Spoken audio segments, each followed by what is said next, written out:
জীবন আসলে কোথায় সুন্দর, সেই ছোট্ট খাল থেকে খুঁজতে খুঁজতে খুঁজতে খুঁজতে আজকে অনেক বড় হয়ে গেছি। ছোট্ট কাল থেকে যখন খারাপ সময় ভালো সময় বুঝতে শিখছি, জীবনে খারাপ সময়ে আসার পর থেকে মানে ভাবি বা বলি মনে মনে যে আল্লাহ ভরসা, আল্লাহ একদিন ভালো সময় আনবে ইনশাল্লাহ। সে একদিন করতে করতে করতে করতে মেলা বড় হয়ে গেছি। আমার মতো অনেকেরই ঠিক একদিন করতে করতে মেলা বড় হয়ে গেছেন। তো আমাদের জীবনের ভাবনা লক্ষ্য সব কিছু আল্লাহর উপর আমরা ছেড়ে দিই। আল্লাহ ভরসা বলি, ইনশাল্লাহ সামনে সব ঠিক হয়ে যাবে, আল্লাহ যা করেন ভালোর জন্যই করেন। আবার কেউ কেউ বলি যে আল্লাহ কি শুধু আমাদেরকেই পায় ভালো করার জন্য, আর কাউরে পায় না।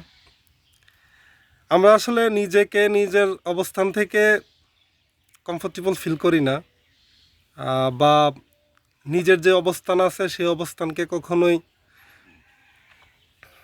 নিয়ে খুশি থাকি না, সন্তুষ্ট থাকি না।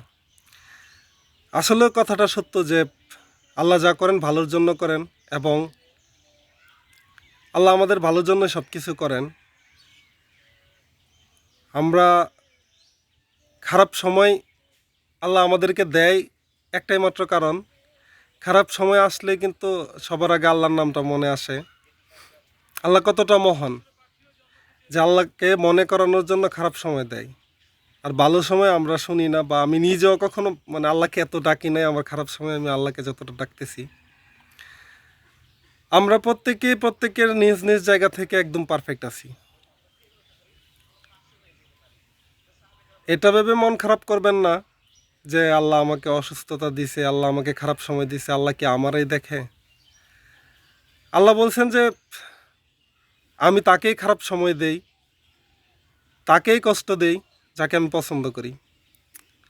আপনি এটা ভেবে খুশি থাকবেন এবং আলহামদুলিল্লাহ বলবেন যে আল্লাহ আপনাকে পছন্দ করার কারণে আপনাকে কষ্ট দিচ্ছে বা আপনাকে খারাপ সময় দিচ্ছে। তবে এটা বুঝবেন যে যদি আল্লাহ আপনাকে খারাপ সময় না দিত তাহলে আপনি বেঈমান হয়ে যেতেন, আপনার ঈমান থাকতো না। কারণ আমি দেখছি যে আমার মতো অনেকেরই যখন ভালো সময় থাকে তখন আল্লাহকে মনে করার মতো সময় থাকে না তাদের। আল্লাহর নামটাও তাদের মনে নিতে মানে কষ্ট হয়। যেমন আমার কথা বলি, আজকে থেকে 7-8 মাস আগে আমি মসজিদে গেলে, শুক্রবারে জুম্মার দিন মসজিদে গেলে নামাজ পড়ে কখন সবার আগে তাড়াতাড়ি বের হব এই চিন্তা করতাম। আর সবার পরে নামাজে গিয়া শুধু কোনো রকম নামাজটা পড়তাম। আর এখন আল্লাহর রহমতে একটু আগে যাওয়ার চেষ্টা করি, সবার পরে মসজিদ থেকে বের হওয়ার চেষ্টা করি। তো খারাপ সময় দেয়ই মূলত আল্লাহ, যে আপনাকে আল্লাহ কতটা মায়া করে বানাইছে সেই মায়াটা বোঝার জন্য। আমরা দুনিয়ার মায়াকে এতটা ভালোবাসি, আর যিনি আমাদেরকে এতটা মায়া করে বানাইছে তাদের মানে তিনাকে আমরা ভালোবাসি না।